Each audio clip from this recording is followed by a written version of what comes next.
What to do when someone points a gun at your back? An officer put his finger into the gun barrel. He explained this would make the gun explode. Trainees laughed loudly. The officer got angry. He asked a trainee to demonstrate on stage. The trainee raised the gun. The officer put his finger in the barrel. Just before shooting, the officer felt a little scared. He called Tom to block the barrel instead. Tom nervously put his finger into the barrel. The trainee pulled the trigger. The gun exploded then.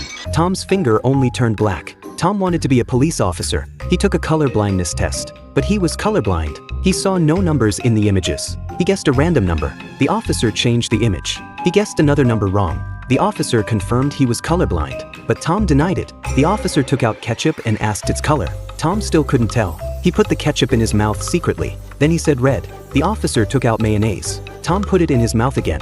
He said yellow, but red ketchup remained on his mouth. The officer measured his height. He was too short. Tom put tin cans under his shoes. He walked slowly, but the cans left white marks on the floor. The officer didn't expose him. He sent Tom to try skydiving. They had to jump from a high place. The safety net below was very small. The officer urged them to jump. They used a dummy to test first, but the officers below didn't catch the dummy. They felt more scared. The officer urged again. Tom accidentally removed his parachute. He jumped down. Luckily, they caught him successfully. He became a police officer. He and his officer went to investigate. Knives suddenly stabbed near them.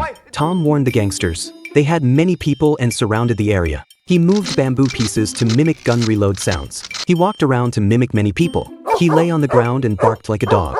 The officer neighed like a horse. But they didn't know. The gangsters could see only two people. A subordinate wanted to attack. The boss stopped him. He found their performance very interesting. Tom and the officers started counting numbers loudly. The boss behind the scene laughed happily. He signaled them to leave through the back door. Tom once again threatened the gangsters to surrender, but they didn't know nobody was behind the door. The gangsters walked behind them suddenly. Tom and the officer froze. They felt very scared. Then they laughed to hide embarrassment. The gangsters laughed at them too.